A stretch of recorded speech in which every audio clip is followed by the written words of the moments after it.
아마 다음 주에는 총선 결과를 보고 우리가 방송을 하게 될 텐데 몇 대면 될지. 태요? 몇 대면? 마지막에 우리 몇 대면 탑니다. 아, 지금 있습니까? 할까요? 뭐 그냥 처음부터 해버리죠. 그러죠. 뭐. 예, 네. 완전 뭐 라이브 저런 거대로 안 그렇죠. 가도 돼요. 자, 투표율과 국민의힘, 민주당 몇 대 몇 하시죠. 일단 장계빈님 먼저 가시죠. 투표율 69.5%. 투표율 69.5.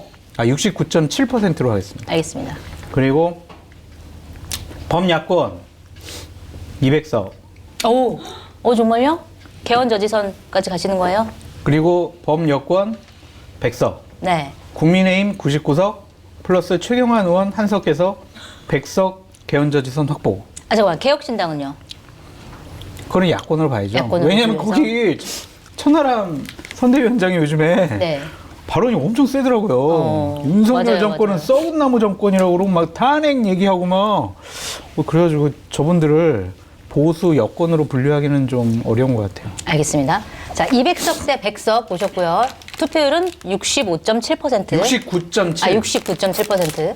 예, 저는 투표율은 66.4% 정도. 66.4%. 아니다. 소장님이 69.7% 했죠? 네. 저는 그럼 69.6%로 할게요. 그럼 제가 맞출 확률이 훨씬 높을 것 같아요. 알겠습니다. 70점 일단 뭐 이렇게 하는 바로 거. 밑에서 딱 치고 들어가야죠. 6자랑 9자랑 해봐요. 조금만 낮아도 조금만 해서 내가 바로 이기는 이제 거니까. 하시는 거니까. 그 삼겹살 내기해요. 그러면 내가 좀 그래도 양심 있게 68.2%로 하겠습니다. 알겠습니다. 68.2%. 네. 네. 그다음에 의석수는 저는 네. 범야권이 당연히 개혁신당 포함이고요. 네. 왜냐하면 거기도 이제 사면 윤가의 한 축을 담당하고 있거든요. 네. 윤석열 정부 심판. 그래서 개혁신당까지 포함해서 야권이 한 186, 7석. 186. 국민의힘이 저는 그냥 딱 찍어주세요. 186석입니다. 좋게 해서 그냥 국민의힘이 한 110석인데 좀 더 뭔가 정확한 척 하려고 114석을 할게요. 114석. 예. 그 다음에 야권은 114. 네, 우리 뭐 114. 국번 없이 114로 물어봐야 네, 되잖아요. 네. 일단 그 국민의힘은 참패한 다음에 물어볼 일이 많으니까 114. 그 다음에 에이, 지난번보다 많이 얻으면 참패는 아니지. 186석. 아, 근데 지난번 코로나 시국에 약간 독특한 건데 참패죠. 알겠습니다. 자, 다음 주에 결과를 놓고 삼겹살 내기였죠. 예. 아니 저는 중간에 그냥 반장님도 하셔야죠. 아니, 저는 그냥 얻어먹는 걸로 할게요. 하세요. 그래도 재미로. 알겠습니다. 저 하겠습니다. 저는 야권, 아까 뭐 개혁신당 포함해가지고 180석 가겠습니다. 네, 180석. 그 다음에 국민의힘 120석. 120석. 투표율은 아까 얼마 하셨죠? 68.2% 정도. 68.2%. 그러면 저는 한 67.7%로 하겠습니다. 아, 67.7. 알겠습니다. 내가 실자 해놓고 기억 그리기는 못할 것 어렵구나. 같아요. 네? 실자 그리기는 어려워. 질자. 작가님 잘 기억하시죠? 근데 확 오를 수도 있어요. 왜냐하면 사전 투표율이 갈수록 높아지고 있기 때문에 네. 사전 투표율이 이번에 확 올라가면 투표가 딴 것보다도 용이해지잖아요. 아, 그래서 그렇죠. 저도 확 올라갈 가능성도 있다라고 생각을 해요. 재미로 봐주시고요. 저 새끼들은 역시 맞추는 게 없어. 그러지 욕하지 않기 진짜 네. 약속. 그냥 재미로 봐주세요. 재미로. 저는 부담이 없습니다. 왜 부담이 없어요? 내기했잖아요 지금. 아니, 내기는 내기고 사람들이 제가 뭐 패널로 나가는 게 아니기 때문에 두 분은 약간 신뢰도에 문제가 좀 생길 수 있지만 아니에요. 저는 괜찮아요. 우리도 그렇게 믿는 분들 없어요. 아, 그래요? 네. 그냥 막 그냥 지는 얘기하면 거예요. 듣는 거지. 믿는. 알겠습니다. 예를 들어 장 소장님이 저렇게 말했어?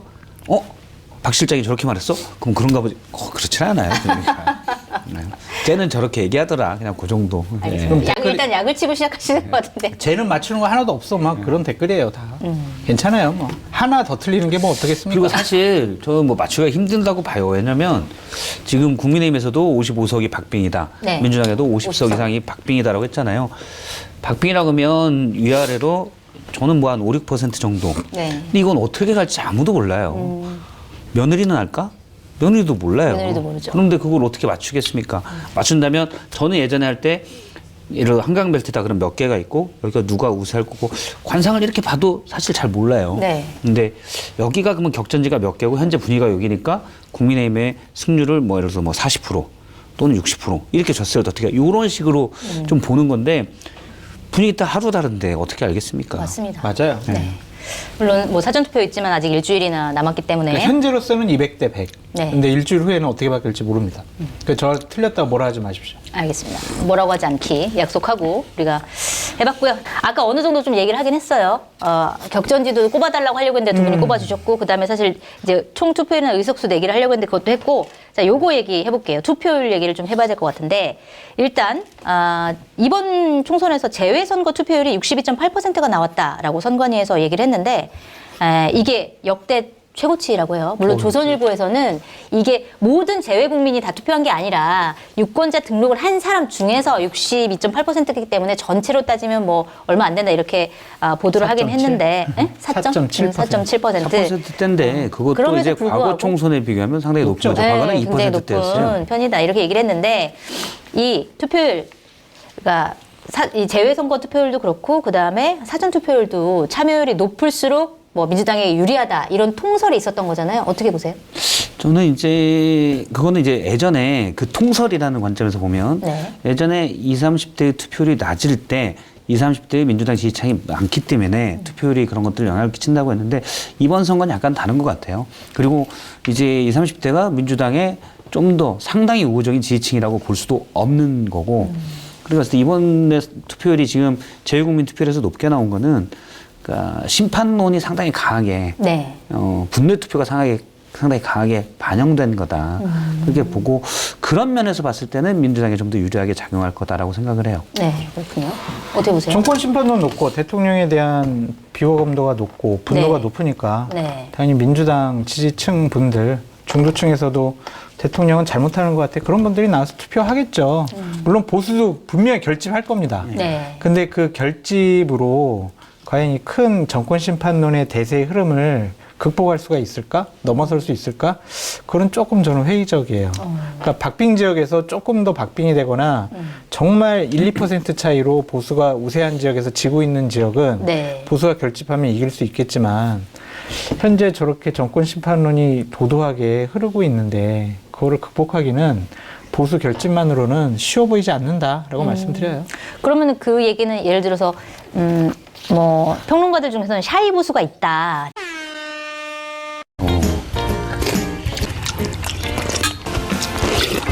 오늘 저희가 먹고 있는 음식 소개해드리겠습니다. 이거는 소개하지 마요. 왜요? 내가 다 시켜서 먹어야 되겠어요. 아. 너무 맛있네. 이거는 소개하지 마. 소개하지 마요. 이게 매진되면 못 산다는 못 사니까 이유로. 이거 안 돼, 아, 안 안 돼. 돼. 이런 PPL의 화신을 받나?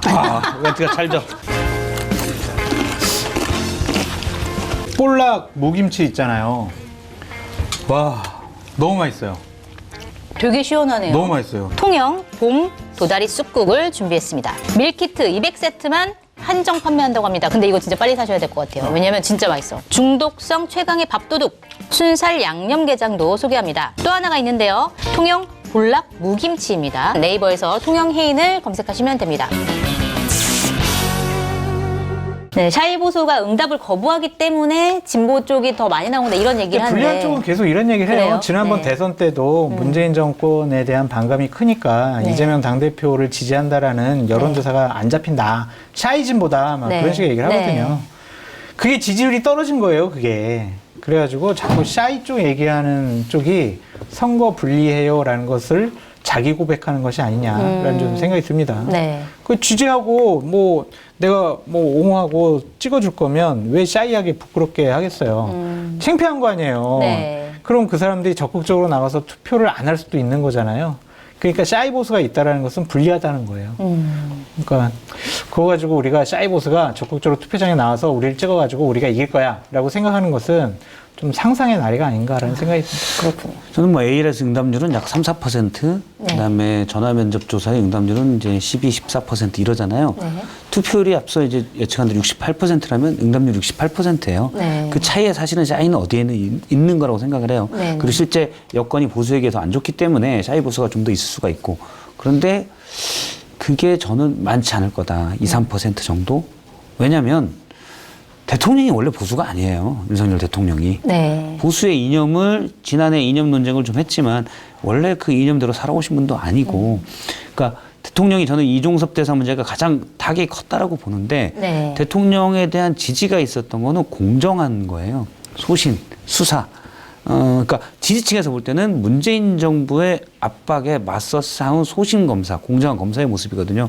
그것과 정반대 모습이 어디서 나왔냐? 디올백에서 한번 나왔었는데 그거는 개인 문제고 사실 함정 몰카였기 때문에 그럴 수도 있지 않나라고 생각하는 분들이 꽤 있었거든요. 네. 그러니까 뭐 많은 분들은 저는 개인적으로 그거 완전히 잘못됐다라고 생각하지만 그 함정 몰카했기 때문에 뭐 그렇게 본 분들도 좀 있어요. 근데 이종섭 대사 문제에 있어서 대통령이 가지고 있던 모든 정치적 자산은 전 바닥났다고 생각을 해요. 그게 결정적이었군요. 예, 그래서 부끄럽지만 사실은 난 대통령을 지지해. 라는 분은 별로 없을 거라고 생각합니다. 네. 샤이 보수는 사실은 부끄럽지만 우리 보수의 대표인 저분을 난 지지해. 네. 그러니까 샤이 보수의 존재인데 그 부분이 이전 샤이 보수에 비해서는 상당히 약할 거다라고 생각을 해요. 네.